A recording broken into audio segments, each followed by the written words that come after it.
Hi there, Lyle. I'm Sarah from The Upcoming. So lovely to meet you virtually. Nice to meet you too, Sarah. And thanks so much for taking the time to speak with us.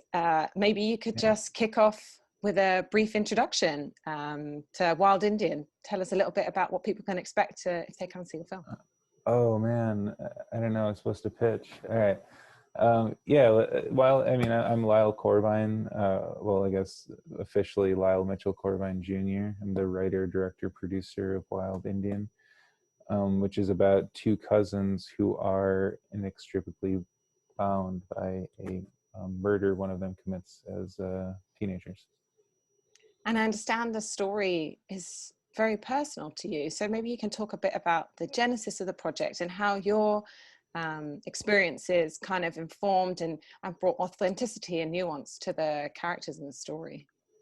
Yeah, you know, it's personal in the sense that what informed me writing it was really my relationship with my family and my cousins and my community. And it was stuff that I'd never explored before. I had kind of shied away from writing about anything having to do with my community before. So, you know, as I'm writing, it's this story that I don't necessarily have a connection to, but I'm like writing like about my community and my family at the same time. Like that's what really informed the relationships of the film. Mm-hmm. And talk to me a bit about this incredible cast.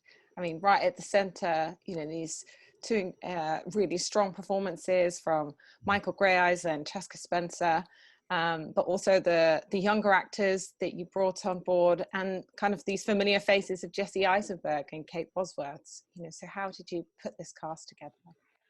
Well, it was actually the best part. You know, Michael, you know, I wrote from like one of the first few drafts. I wrote the role of Tedo for Chaske. I knew that he was so talented, but you know, he hadn't had that like big role in a film that where he'd be able to like really explore like a character like this. Yeah, I guess for lack of a better way of putting it.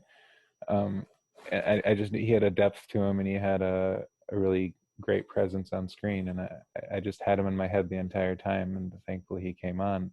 For Michael, you know, Michael came on a bit later. Because Mukwa, the character, was a lot harder to visualize because he's not a good person. But you know, once I became aware of Michael as a possibility, it just made too much sense, and you know, he informed the last few drafts of the script that ended up, you know, and yeah, he came on board thankfully. And you know, for Jesse Eisenberg, he and Kate Bosworth, they both loved the script, and even though the roles aren't leading roles, they wanted to come on and help me as a filmmaker and help the project, and they just liked the idea of the film. They liked what my short work had kind of presented, and they liked the idea of somebody with that kind of style doing a story like this. And they're so gracious to like come on and do it. We're working in a much smaller roles than they're used to. And the boys, you know, and you know, they were just, I mean, Phoenix specifically, I'd worked with about a year and a half earlier at a filmmakers workshop, and I just thought he was like such a strange presence that I thought would be really, really fun in a film, especially like a dramatic role. And it actually worked out because people are just so divided by him, and that was like my intention. But I think at the same time they're divided by him, but they're not divided by like his ability as an actor. They're divided by like the way that he kind of presents himself, which is like exactly who I wanted the character to be.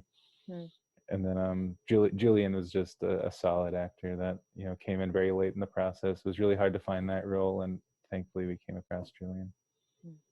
And what you sort of hit upon briefly there, I find interesting is, you know, perhaps this inversion of the, usual thing we see on screen where the native characters are absolutely front and center and the white characters are kind of given lesser roles, lesser dialogue, lesser screen time. You know, what do you why was that perhaps purposeful, and how does that perhaps subvert our expectations and invert the gaze in terms of who we're focusing on in the film? Yeah, I mean, it's funny because that was all almost a direction thing. I was just writing for like Mukwa and Tedo. I was just writing a story for Mukwa and Tedo, and there were these kind of like tertiary characters that came in, like his wife and his coworker, and that were I had no intention of like filling with like movie stars,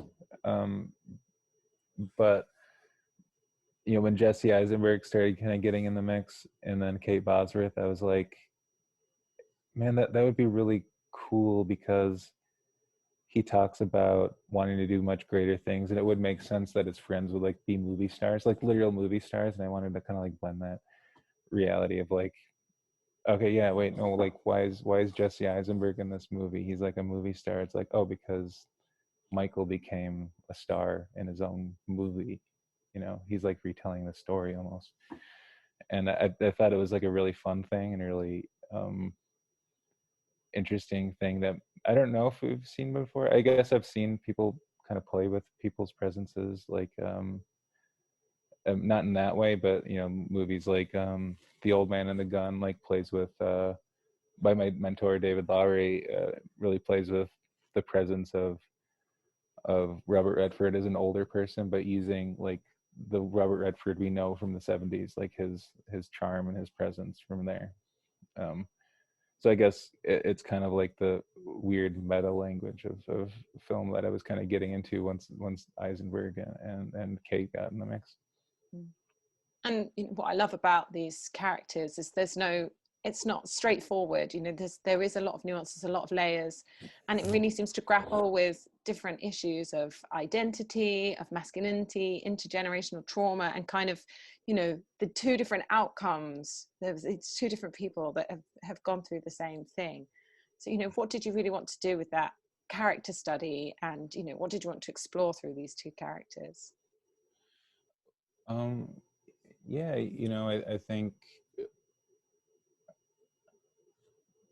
it is a two-hander, like you're saying. I think with Mukwa specifically, I just approached this character like he was pushing everything down so much to the point where he was only acknowledging parts of his identity insofar as he could use them to like further him in his career. And you can see it kind of like bubbling throughout the film, like he just hates himself, and he kind of resents everything around him. And but with Chaske, you know, he's a much more present person. He's like acknowledging his kind of pain and his trauma that he's experienced throughout his life, and he's not shying away from it. He's really wearing it on his shoulder, and it's a lot of trauma, and it's a lot of pain, and it's a lot of guilt. And I think those are the two things that informed the difference between the two characters. And I think, yeah, just kind of our expectations in terms of, you know, when Tedo comes out of prison covered in these tattoos, visibly looks perhaps quite, you know, intimidating, in contrast to how Mukwa looks, you know, very slick, kind of, you know, in the office, very successful. And then the kinds of people they are and the emotion are kind of, so was that also something that was very purposeful? I'm just thinking of that scene, particularly when Tedo goes to the mother's porch and breaks down, you know, which is very, very moving in comparison to, say, the reaction of Mukwa when he finds out his wife is pregnant. And it's, you know, very, very opposite reactions. Yeah, absolutely. Yeah, I mean, you know, I think there was a duality. It wasn't necessarily like an intentional duality. I probably leaned into it once I realized that I was kind of writing a duality. But you know, like I said, it was really informed by my relationship with my family and my cousins. You know, that I have cousins who come. The reason it's personal is I have like a lot of cousins who come in and out of prison, and you can see the pain that they go through just trying to reacclimate, and they just have this guilt and this shame, and I feel so sorry for them. They're people I love very dearly and I grew up with very closely, but it's like, they just it, yeah, it sucks to see them kind of go through that. And coming to the kind of look and feel of the film, it's, the colors and the tone of it seem, it's quite bleak in a lot of places. Even when there are moments of happiness, it feels like maybe we're slightly detached, or it seems quite subdued. So what was and it's very stripped back. I think it's kind of, there's a restraint there, which also allows you to kind of soak in each moment. So how would you characterize your filmmaking style, and do you perhaps take influences from other filmmakers or other films? Yeah, I mean, that's I could talk for a long time about those two questions. I think the style, I don't know. I don't know where my style necessarily developed from. I do understand that it's pretty distinct when I watch it. It's intentional in the sense that there are moments that I'm trying to capture with kind of like each thing that I set up, or each angle that I set up, and I try to use those intentionally. And Eli, my DP, my director of photography, is very much on board, and we're very much aligned with our tastes. And so we kind of just approached it with like, what are we trying to express emotionally? And on the day, you just see it in cam, and you're like, yeah, that's it. There's not much thinking about like what I guess went into that. It's just like you're looking at it and you're reacting and you're feeling. In terms of like what like inspires me, or what like what inspired me, and what movies I take inspiration from is, I mean, it's thousands of movies. I grew up watching a movie a day, probably more than a movie a day, for like all of my teenage years and all of my 20s. And it just that like stuff sunk in. And there's filmmakers who all like they'll come up with a new movie and I'll watch it 10 times before 10 times just to like really have it sink in. Like every time Paul Thomas Anderson comes out with a movie, Wes Anderson, Sofia Coppola, Wong Kar-wai, like those are people that I really follow. And I think there must be something about those people that must have sunk in somewhere somewhere there. And do you think it's important that we have more representation of Native American characters and stories on screen? And why do you think that's important? And do you think there's more of a shift going on? We are seeing more films from different filmmakers and with different actors, as we were saying, front and center, not as kind of background or side characters. Can you repeat the question? Do you think it's important to have more films that represent Native American communities and characters? And do you think that we'll see more of that in future? I really hope so. I mean, I'm glad that I got to make this film. I was trusted implicitly to both carry out the production and to guide the film creatively. Like I'm the producer, I wrote the script, and I'm the director, and they really gave me a long no leash to just go and make the film. It was an incredible experience. I had pretty much no creative oversight.